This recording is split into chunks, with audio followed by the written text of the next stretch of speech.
है, महाव्रत नहीं है, अणुव्रत नहीं है अभी, लेकिन फिर भी सम्यक दर्शन है।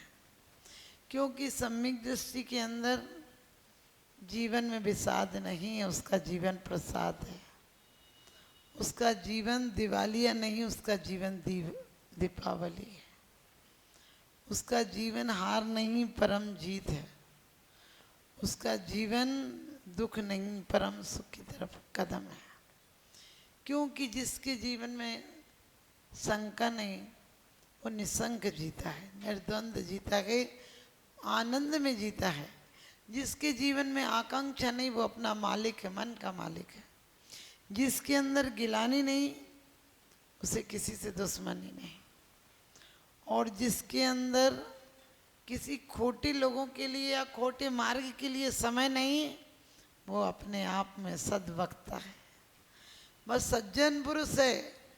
क्योंकि बुराइयां किसको दिखती हैं? एक जानवर होता है जो सिर्फ बुराई को ही स्वीकार करता है। आप समझ गए?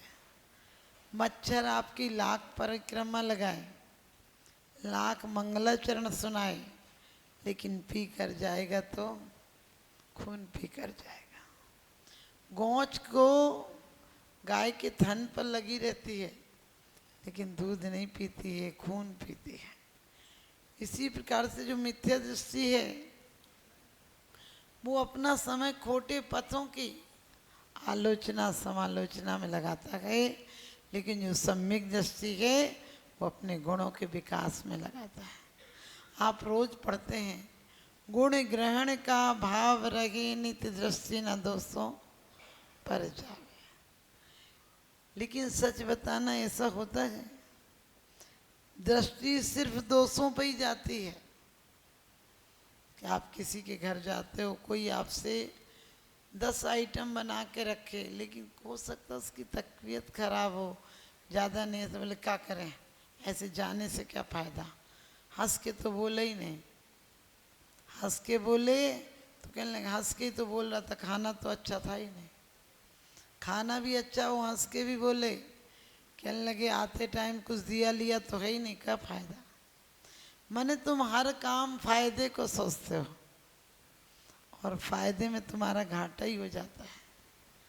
क्योंकि आपको पता है, हम रोज बोलते हैं, क्या बोलते हैं कि पर निंदा गाली चुगली जो मुंह पर आया पमन किया। गुण ग्रहण का भाव रहे। गुण ग्रहण का भाव है क्या? हमने अपने दिल को तिजोरी बनाया है, कचड़ा घर बनाया।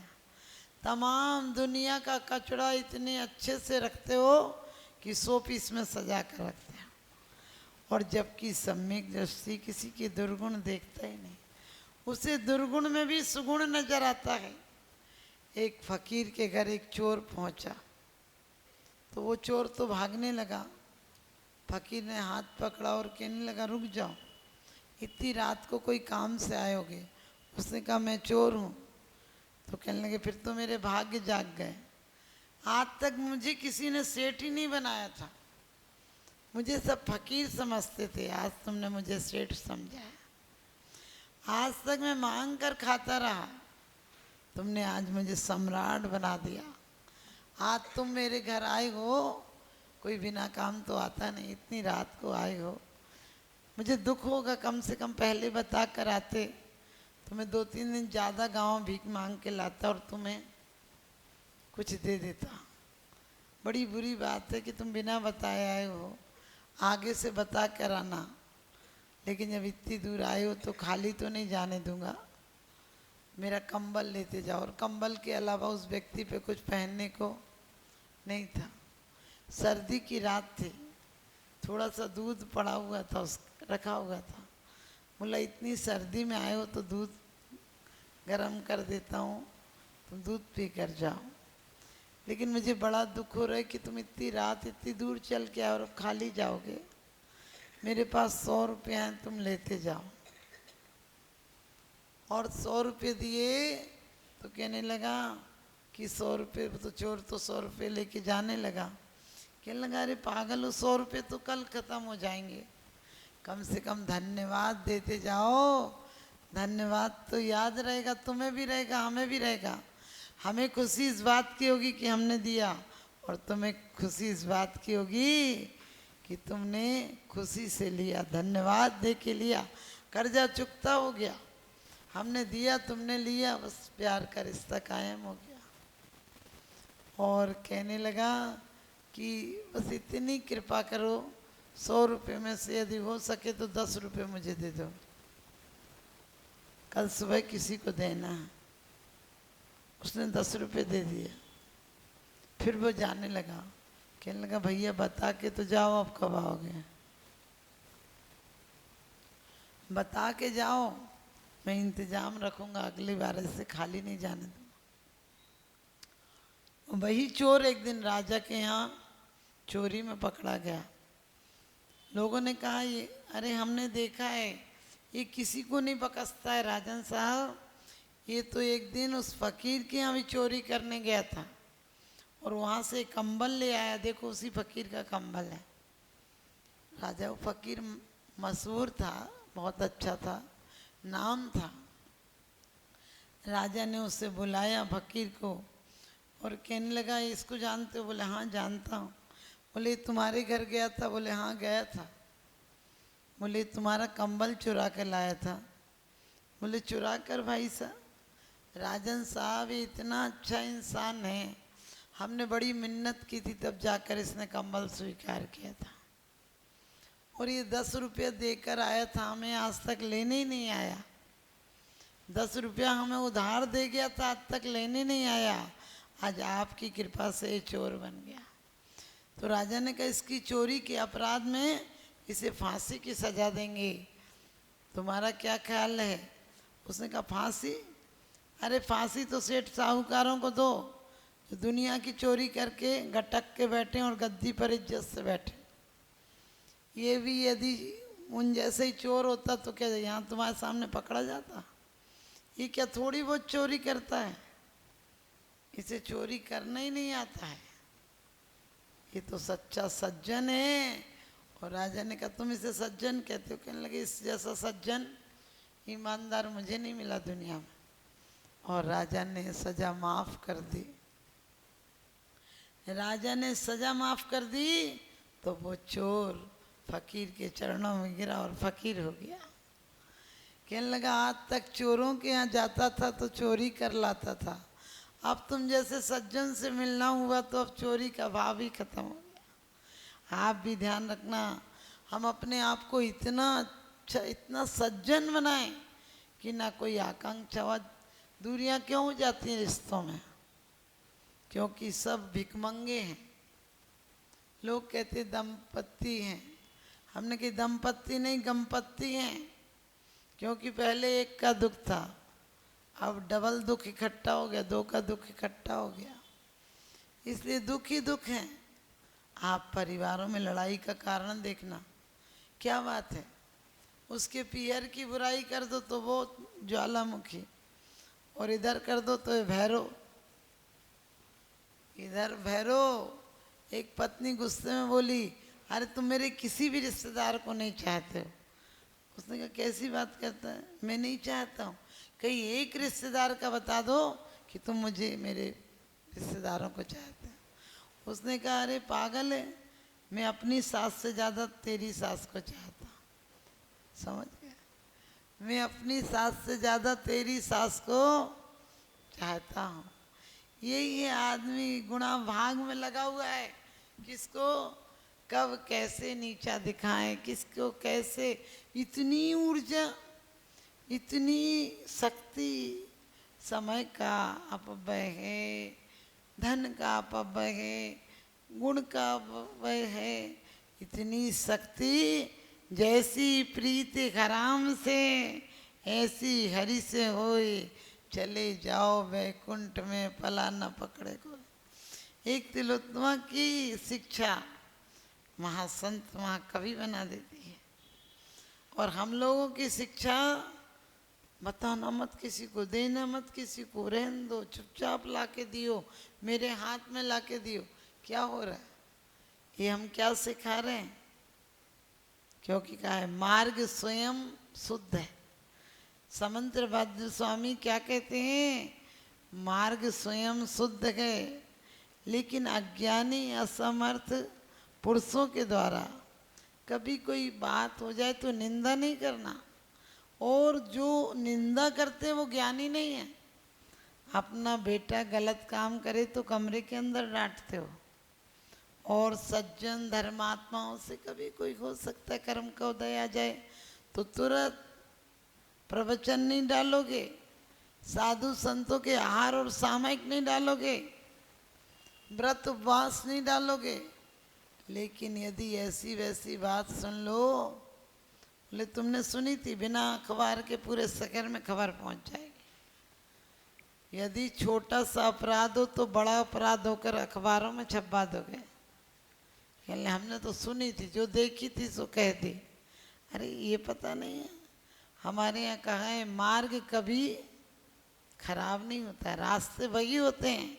उन्हीं रास्तों से आप अपने आप में देखना, आपके भी कितने चेहरे होते हैं। सुबह घूमने जाते हो तो निठल्ले से होते हो, मंदिर आते हो तो पुण्य कमाने के लिए आते हो, दुकान जाते हो तो धन कमाने के लिए जाते हो, और शाम को लौटते हो तो यदि दुकान अच्छी चले तो पैरों में पायल सी बंधी होती है, पैर में कत्थक सा होता है, यानी बढ़िया चलते मटक मटक के चलते हो। और दुकान नहीं चले तो ऐसे आते हो जैसे घसीट के कोई घर में ला रहा हो। तुम्हारी चाल, तुम्हारे जूते बता देते कि तुम्हारी औकात क्या है। इसी प्रकार से विचार करना कि मार्ग ठीक है, आप क्या हो ये जीवन प्रतिबिंब है, ये जीवन दर्पण है। पट्टी से साफ करता नहीं घाव धोता, कैसे तुझे सुख मिले दुख वो बीज बोता। क्योंकि संसार तो हाट है, इसमें हर तरह के ग्राहक आते हैं। कोई सोना खरीदने के लिए आते हैं तो कोई कबाड़ खरीदने के लिए आता है, कोई कचड़ा खरीदने भी आता है, कोई कचड़ा देने आता है तो कोई सब्जी देने आता है। पहले लोग आते थे तो सुख देने आते थे, शांति देने आते थे, आपका दुख दर्द बटाने के लिए आते हैं। अब आते हैं तो टेंशन देने आते हैं। सच बताना, कोई आ जाए तो क्या होता है, धन भी अपव्यय, मन भी अपव्यय, समय भी अपव्यय, समय का भी व्यर्थ। आप देखो कोई आता था, जो काम कर रहा है वही काम करा के चले जाते थे। आप लोग कहते थे ननद को 2 महीना को बुला लेंगे, 1 महीना को बुला लेंगे, पापड़ मंगोड़ी गेहूँ धोना सब काम निपट जाएगा। क्यों? क्योंकि वो भी घर जैसी रह जाती थी, प्रेम होता था। प्रेम में काम बोझ नहीं होता है। आप अपने बच्चे को सुबह से शाम तक खिलाओ, थकोगे नहीं, और किसी दूसरे के बच्चे को खिलाने दे दिया जाए और वो भी नौकरी में दे दिया जाए, थक जाओगे। कभी ये जरूरी नहीं है कि आप किसी बड़े आदमी को देखकर परेशान हो जाते, कभी कभी गरीबों को देखकर भी परेशान हो जाते। एक राजा की सवारी जा रही थी, एक फकीर ने पूंछ पकड़ ली हाथी की, राजा के हाथी की पूंछ पकड़ ली और कहने लगे अरे सम्राट कहाँ जा रहे हो। सम्राट को तो बड़ा धक्का लगा कि अरे ये मेरे से ज़्यादा, मैं तो सोचता ही रहता हूँ कल क्या करूँ, कहाँ क्या करना, किस पे छापा डालना, किस पे जीतना है। और ये फकीर देखो कैसा हट्टा कट्ठा, वो डरता तक नहीं, मेरे तक से नहीं डरता, इसने मेरा हाथ ही पकड़ लिया। आकर वो तो दुखी हो गया। आप लोग कभी दुखी नहीं हो जाते हो क्या? सोच कर देखना, आपके पास पैसा है लेकिन नींद नहीं है, फुटपाथ पे पड़ा व्यक्ति गिट्टी पे सो जाता है और आपसे बढ़िया नींद ले लेता है। आप 56 प्रकार के व्यंजन में आपको आनंद नहीं आता है। और गरीब को, कभी मजदूर को देखना, हरी मिर्च या प्याज के साथ भी सूखी रोटी खा रहा होगा, आपसे ज़्यादा आनंद में आपस में बातें करते हुए खाते हैं, और वो आनंद से पानी पीते हैं कि तुम्हें शरबत में भी आनंद नहीं आता है। और उसे देखकर भी तुम्हारी ईर्ष्या से दिल भर जाता है। कभी देखना, एक गरीब को भी हंसते बोलते देखो, तुम्हारा दिल तड़प उठता है, क्या बढ़िया जिंदगी है। और किसी तुम्हारे यहाँ लाख रुपए हों, लाख सुविधाएं हों, किसी स्वस्थ व्यक्ति को देखकर तुम नहीं तड़प उठते हो कि क्या बढ़िया जिंदगी। क्योंकि गुण ग्रहण का भाव रखो। ये मत देखो ये ऐसा है वैसा, तो हम पर क्या गए, सिर्फ झूठी भ्रांति है। तो आपको कहा था कि जीवन एक प्रतिबिंब है, जो होते हैं वही दिख जाता है। उसी बाजार में शराबी आता है, उसे सुनारों की दुकान नहीं दिखती है। कहीं किसी गांव में चला जाए शराबी, उसे शराब खाना अपने आप मिल जाता है। और सुनार पहुंच जाए उसे सुनार की दुकानें दिखेंगी और दिखेगा ही नहीं। और भूखा हो तो सिर्फ होटल और रेस्टोरेंट दिखेंगे, उसे और कुछ नहीं दिखेगा। हम जैसे होते हैं वैसे लोग मिल जाते हैं, इसलिए कहा है कि हम संत जनों की संगति करें। कभी किसी ने, गांधी ने कहा कि यदि तुम मुझे ऐसा देख लो तो क्या सोचोगे? यदि तुम मुझे कुछ दुष्कृत्य करते देख लो तो तुम्हारे अंदर क्या भाव आएगा? श्रद्धा रहेगी? तो विवेकानंद ने कहा था कि मुझे अपनी आंखों पर भरोसा नहीं आएगा, मुझे लगेगा मेरी आंखों में खराबी है। हमारी दृष्टि ऐसी है क्या? हम क्या देख सकते हैं? कभी विचार करना, यदि भूल से भी अवहेलना हो गई। देव सास गुरुओं की सीता के जीव ने क्या किया था? परख सकती नहीं रत्नों को हर इंसान की आंखें, परख सकती नहीं रत्नों को हर इंसान की आंखें, और दिखाई क्या उसे देगा जो ना हो ज्ञान की आंखें। हम सिर्फ चर्म चक्षुओं से देख लेते हैं, मर्म चक्षु से, अंतरंग के चक्षु से, अंतरंग चक्षु से कभी नहीं देखते हैं। हमें चोर बदमाश नजर आते हैं, हम कर्म से देखें उनके चारित्र मोहिनी का उदय। ऐसी गलती हो गई, हो जाती है। अपने अंदर झांक कर देखना, कौन सी ऐसी गलती नहीं हुई। उम्र के पड़ाव के बाद सब समझो शुद्ध संत हो जाते हैं। उम्र और समझो ठोकरें तुम्हें संत बना देती हैं, तुम संत होते नहीं हो। एक पड़ाव के बाद हर कोई कहता है ये गलत हो रहा है, ये गलत। एक उम्र पर कभी विचार करना, क्या तुम्हारे अंदर वही भावनाएं नहीं आई थी? क्यों किसी दूसरों को दोष देना? तो मार्ग, मोक्ष मार्ग हमेशा से शुद्ध है, शुद्ध था और शुद्ध रहेगा। लेकिन मार्ग पर चलने वाले लोग गलत हैं। कभी हो भी जाएं तो हमें निंदा नहीं करनी है, हमें व्हाट्सएप पे नहीं डालना है ऐसी बातें, क्योंकि लेते और तुरंत डाल देते हो। कभी सोचा? एक हमारा दिगंबर बाना ऐसा है जिसको बहुत कांच की शीशे की तरह संभाल के रखने की जरूरत है। उस पर एक भी धब्बा लग गया तो क्या होगा? विचार करके देखना। आज हंस हंस कर बांध रहे हो, कल रो रो के नहीं छूटेंगे। सीता के जीव ने कनकोज्वली की पर्याय मनोविनोद में कह दिया था, अरे ये संत होकर ऐसे होते हैं। बहन भाई थे तो समवयस्क रहेंगे, और उसे देखकर दूर से लगा ये चर्चा कर रहे हैं कुछ और। उतना सा परिणाम कितना भोगना पड़ा। श्रीपाल के जीव ने क्या किया था? धर्मात्माओं की निंदा ही तो कर दी थी।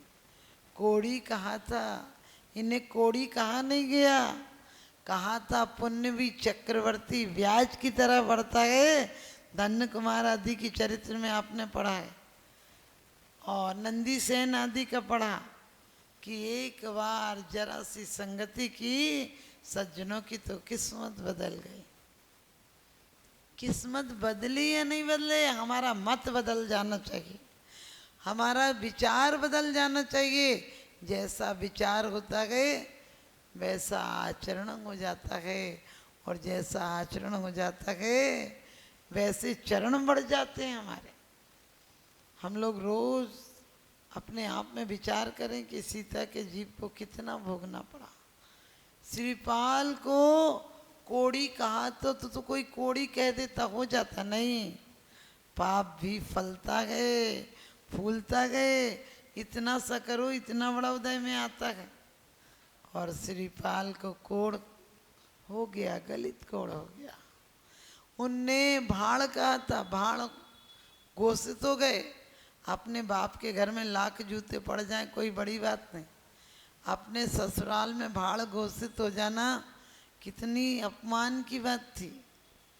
यदि कहते मुनियों को डाला था और निकाला था, खुद समुद्र में गए, और उसके बाद भी आखिरी में आलोचना की थी, निंदा गर्गा की थी और व्रतों को धारण किया था।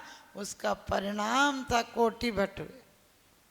सीता के जीव के साथ ही ऐसा है, जो निंदा की थी उसका परिणाम निंदा हुआ, लेकिन जो घर घर जाके क्षमा याचना की थी, आत्म निंदा की थी, अंदर से गर्हा की थी, आलोचना की थी, उसका परिणाम था व्रत धारण किए थे।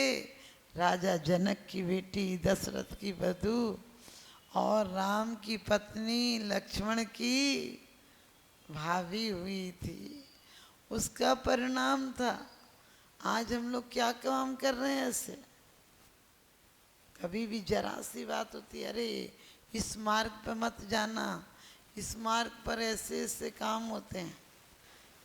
लेकिन कभी विचार करना, वहाँ पर कितने झगड़े, कितने फसाद, कितने एक्सीडेंट, कितने तलाक होते हैं। कभी बच्चों को बताए कि ये मार्ग तो गलत है।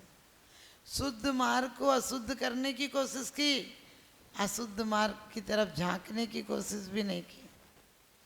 दुनिया धोखा खा रही है, दुनिया विषाद में जी रही है, क्योंकि कहते हैं किसी के ऐब को तू बेनकाब मत कर, ऊपर वाला हिसाब करेगा, तू हिसाब मत कर।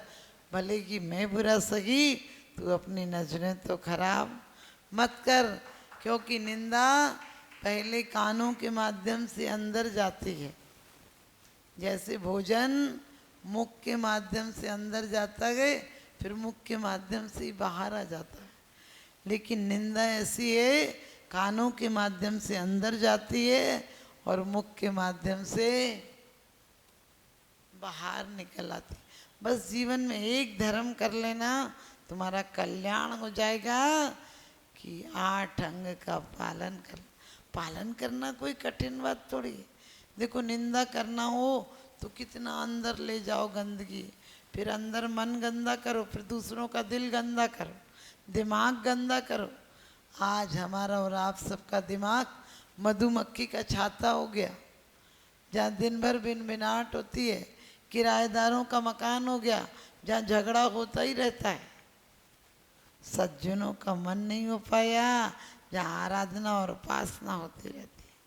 तो क्या करना? खुद के दोस्तों को उजागर करना और दूसरों के गुणों को उजागर करना। गुणेषु अनुरागी भक्ति, गुण से अनुराग होना ही भक्ति है। और सच पूछो, गुणी जनों को देख हृदय में मेरे प्रेम उमड़ आवे।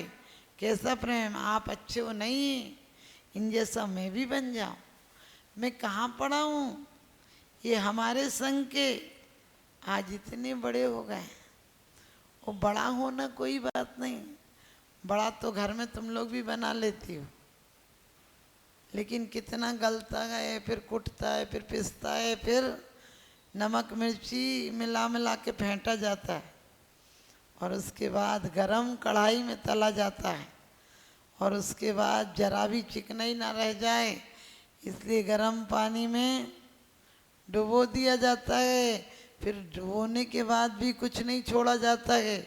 जो बेचारा पानी में इतनी देर रहा था, वो पानी तक निचोड़ के खटाई में डाला जाता है, और खटाई में भी अंदर जाकर बड़ा नहीं हो पाता है, बड़ा कुछ और ही हो जाता है। आप भी ध्यान रखना, इस बड़े बनने की चक्कर में मत रहना। भला बनना तो बड़े अपने आप हो जाओगे। हम कभी भी अभिमान में आकर, एक नहीं अनेकों दृष्टांत हैं, भूल से भी, और ये नहीं कि संतों के लिए, यदि ग्रस्तों के लिए। लोग कहते हैं गजकुमार के ससुर ने क्या करी थी? सिगड़ी सिगड़ी जला देते तो ठीक था, हम तो कहते हैं सिगड़ी, क्योंकि हमें सिगड़ी के अलावा आग जलाने का तरीका ही नहीं आता। सच पूछो, आग डायरेक्ट लगा दी थी सिर पे, तभी तो पिघल गया था सिर।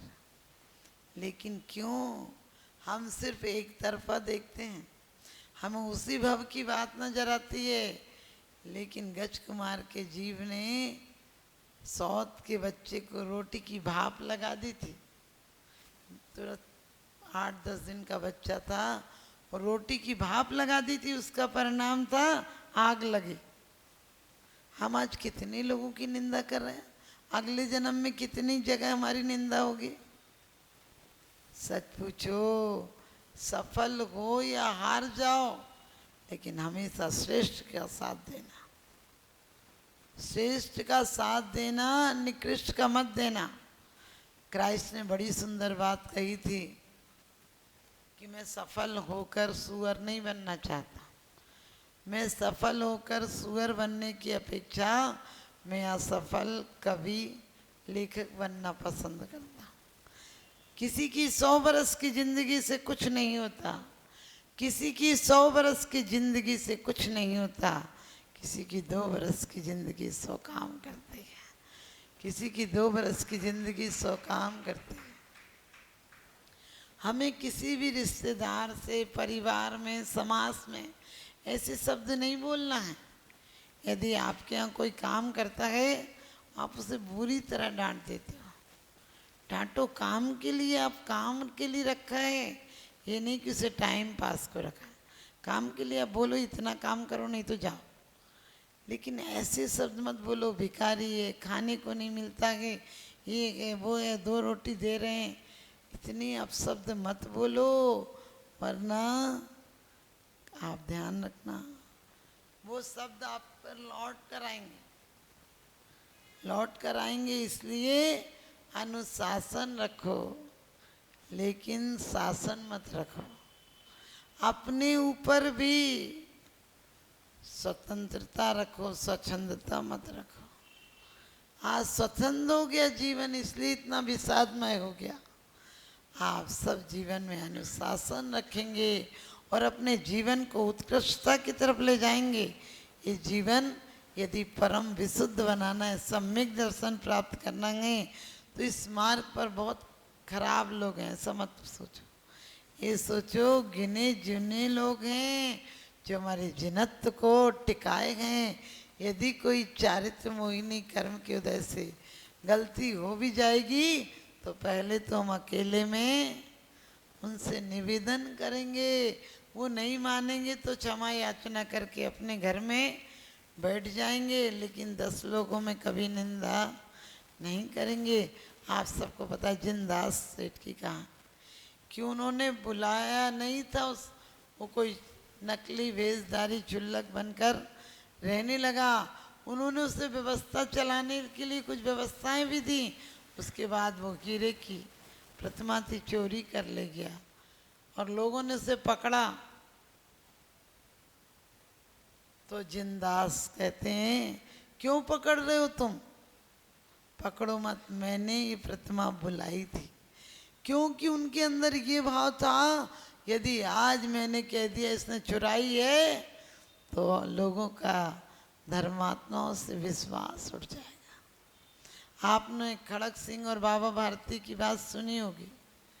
जब खड़क सिंह घोड़ा लेकर चला जाता है धोखे से, तो बाबा भारती आवाज लगाते हैं, खड़क सिंह सुनो, चेतक नहीं लूंगा, वापस नहीं लूंगा, लेकिन किसी से एक बात सुनते जाओ। वो कहता मुझे पता है तुम क्या कहोगी, घोड़ा दे जाओ, संत का घोड़ा मत ले जाओ। बोले मैं नहीं कहूँगा, सौगंध खाता हूँ, घोड़ा नहीं लूँगा, न तुमसे कोई ऐसी बात कहूँगा, बस एक बात सुनते जाना कि किसी से ये मत कहना कि तू अपाहिज बनकर घोड़ा लाया, वरना लोगों का दीन दुखियों से विश्वास उठ जाएगा। कितनी करुणा थी संतों के हृदय में। वो कहते दीन दुखियों से विश्वास उठ जाएगा तो उनकी सहायता कौन करेगा। आज अपन हो कहने लगे अरे सब ऐसे ही होते हैं, मत सुनना, मत जाना, कितना बड़ा अंतराय का बंद कर लेते हो। घर में भी निंदा रस में कितना आनंद आता जितना रसगुल्ला में नहीं आता। ध्यान रखना, हमारे जीवन में कहते हैं जिसे दूसरों का दुख दिखाई देता है, जिसे दूसरों का दुख दिखाई देता है उसे जमाना बधाई देता है, और आपसे कोई कुछ बुरा कहे तो कह दो कि मैं ऊंचा सुनाई देता है। क्योंकि आज तकलीफ ये है, हम किसी को दो कहे तो चार सुनाने की इच्छा करते। सोचो एक पागल हुआ है, हम क्यों पागल होंगे? हम अपने मालिक हैं, हमने अपने आप को तुम्हारा गुलाम नहीं बनाया। तुम कहकर कोशिश कर सकते हो, तुम्हें कामयाबी मिलेगी या हमें कामयाबी मिलेगी ये हमारे ऊपर निर्भर करता है। हम इतने कायर नहीं कि पदार्थ और परपुरुष के प्रति इतने आसक्त हो जाएं कि वो हमें पागल बना दे। चीज़ें आपको आनंद नहीं देती हैं, चीज़ों के प्रति अनासक्ति आपको आनंद देती है। आपके अंदर ये भाव कि ठीक है ना, रहने को मकान है और जीने के लिए धर्म का सहारा है, आपको कोई आकुलता होगी? नहीं हो। तो इसीलिए ध्यान रखना, अच्छे मार्ग की जितनी प्रशंसा कर सको, जितनी तारीफ, जितना गुणानुवाद कर सको उतना करना, तुम्हारा मोक्ष मार्ग प्रशस्त हो जाएगा, तुम्हारा सम्यक दर्शन पुष्ट हो जाएगा। सम्यक दर्शन हमें सफल नहीं बनाता है, लेकिन सम्यक दृष्टि की परिणति ऐसी होती है कि उसे आश्रय होता नहीं। जैसे बुखार आपका दुश्मन नहीं है, अंदर विकृति आई है इसकी सूचना है। जो घाव में पस बन जाता है वो सुरक्षा कवच है, वो कहता है इससे आगे बीमारी नहीं जाने दूंगा। लेकिन आप परहेज नहीं करो तो क्या होगा? हमारे जीवन में हमें गुण ग्रहण का भाव रखना है। एक व्यक्ति परहेज नहीं करता था। ध्यान रखना, यदि आपको निंदा करना है तो अपनी निंदा करना, यदि आपको कुछ करना है, क्योंकि आपको पता है पर की प्रशंसा और आत्मनिंदा कौन से गोत्र कर्म का उदय है?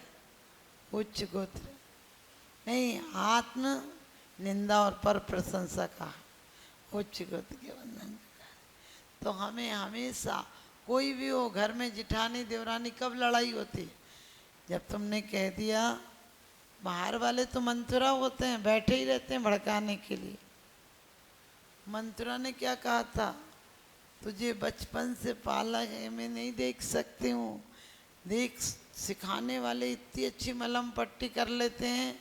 कहने लगे देख, देखा ना, आज भरत को ननिहाल भेज दिया ताकि कुछ मांग नहीं ले। अरे अभी तो माता माता करता है, सौत की भी, चून की सौत भी बुरी होती है तो साक्षात सौत है। मैं चाहती हूँ तो जिस राजपथ से गुजरे वहाँ राज माता की जयकारों का नारा लग जाए। कितनी मक्खन लगा के कहा था। सोचना, वो मक्खन, वो बाहरी बातें केकई जैसी बुद्धिमान को पागल कर दिया। और हमारा जैन शासन कहता है केकई ने राम को वनवास नहीं मांगा था, लेकिन राम स्वयं से वनवास चले गए थे कि मेरे रहते हुए भरत राज्य स्वीकार नहीं करेगा। और निकांक्षित अंग में यदि विचार करना है तो अनंतमति है। और भरत, ये भरत भी ध्यान रखना, बाहुबली भगवान और ये भरत भी, राम के भाई भी निकांक्षित अंग में आता है कि सब कुछ रहते हुए भाई के चरण कमलों का इंतजार करते रहे। और ये सब कुछ होते हुए छोड़कर चले गए। इन सबसे हमें शिक्षा लेना है। प्रथमान योग मर्त्याख्यानम चरितम पुराणम अपि पुण्यम बोधि समाधि निधानम बोधित बोधस समीचीनम। आज तो हमारे भाई को यदि 2 पैसे की ज़रूरत पड़ जाए, मान लो 2-5 हज़ार रुपये की ज़रूरत पड़ जाए, तो कहते कब तक करें, इन्हीं को करते रहें क्या? अरे करो, ऊपर वाला और देगा। तुम्हारी किस्मत में जितना होगा वो दरवाजे खोल कर धक्के मार कर जाएगा। और किस्मत में नहीं होगा, पहले पुण्य से ताले टूटते थे, आजकल पाप से ताले टूटते हैं। पुण्य की जड़ पाताल और पाप की जड़ अस्पताल। ऊपर वाला देता है तो छप्पर फाड़ के देता है, वो लेता है तो चमड़ी भी उतार लेता है। आप सबके जीवन में पुण्य की बरसात हो, धर्म से अनुराग हो, धर्मात्माओं से प्यार हो, और आपके जीवन में मोक्ष का श्रृंगार हो। इन्हीं शुभ भावनाओं के साथ अपनी वाणी को विराम देती हूँ। बोलिए आदिनाथ भगवान की।